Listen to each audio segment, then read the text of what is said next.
Cristiano Ronaldo মানেই নতুন কিছু, নতুন কোনো চমক। তার পায়ের জাদুতে বধ হয় বিশ্বের বাঘা বাঘা সব দল। এভাবেই ফুটবল বিশ্বে নিজেকে নিয়ে গেছেন অনন্য এক উচ্চতায়। এবার রোনালদোর জোড়া গোলে কিং কাপ অব চ্যাম্পিয়ন্সের ফাইনালে পৌঁছে গেল আল নাসর। বিস্তারিত মোহাম্মদ সোহাগ বিশ্বাসের রিপোর্টে।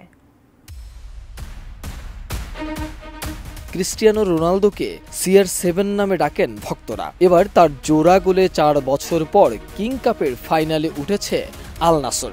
রিয়াদে সেমিফাইনালে আল খালিজকে 3-1 গোলে হারিয়ে ফাইনালে আল হিলালের মুখোমুখি হওয়া নিশ্চিত করেছে আল নাসর। গত মঙ্গলবার আল ইত্তিহাদকে হারিয়ে ফাইনালে ওঠে আল হিলাল।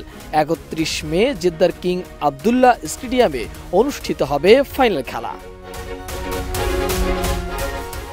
টানা 2 ম্যাচে গোল না পাওয়া খেদ আল খালিজের বিপক্ষে প্রথমার্ধ ও দ্বিতীয়ার্ধে পুষিয়ে নেন রোনালদো। 17 মিনিটে তার প্রথম গোলে অবদান আছে আল খালিজের বসনিয়ান গোলকিপার ইব্রাহিম সেহিকের। বক্সের ডান প্রান্তে বল ভালোভাবে ক্লিয়ার করতে পারেননি। রোনালদো বলটা পেয়ে শরীর ঘুরিয়ে শট দিয়ে গোল করেন।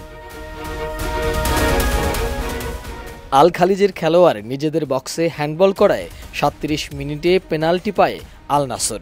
স্পট কিকটা নিতে পারতেন রোনালদো নিজেই, হয়তো গোলও পেতেন এবং দ্বিতীয়ার্ধের গোলটি মিলিয়ে তার হ্যাটট্রিকও হয়ে যেত। কিন্তু পেনাল্টি শটটি সতীর্থ সাদিও মানকে নিতে দেন রোনালদো। স্পট কিক থেকে গোল করতে ভুল হয়নি সেনেগালিজ ফরওয়ার্ডের। 57 মিনিটে রোনালদোর শট ঠেকান সেহিক, কিন্তু ফিরতি বলে শট নিয়ে ম্যাচে নিজের দ্বিতীয় গোলটি তুলে নেন পর্তুগিজ এই কিংবদন্তি। ম্যাচে আরও গোল পেতে পারত আল নাসর, কিন্তু সেহিকি মোট 9টি সেভ করায় আর গোল পায়নি আল নাসর। আল খালিজের জন্য অবশ্য পরিস্থিতি আরও বাজে হয় 77 মিনিটে। সে সময় চোট পেয়ে মাঠ ছাড়তে বাধ্য হন আল খালিজের সেন্টার ব্যাক মোহাম্মদ আল খাবরানি। তার আগেই 5 জন বদলি খেলোয়াড় মাঠে নামানোয় ম্যাচের বাকি সময়ে 10 জন নিয়েই খেলতে হয়েছে আল খালিজকে। 82 মিনিটে ফাওয়াজ আল তোরাইস আল খালিজের হয়ে একটি গোল পরিশোধ করেছেন অবশ্য। এই জয়ের মাধ্যমে আগামী 31 মে কিং কাপের ফাইনালে প্রবল প্রতিপক্ষ আল হিলালের মুখোমুখি হবে আল নাসর। 1989 ও 1990 মৌসুমের পর এটি হবে আল নাসরের 6ষ্ঠ কিং কাপ জয়ের মিশন।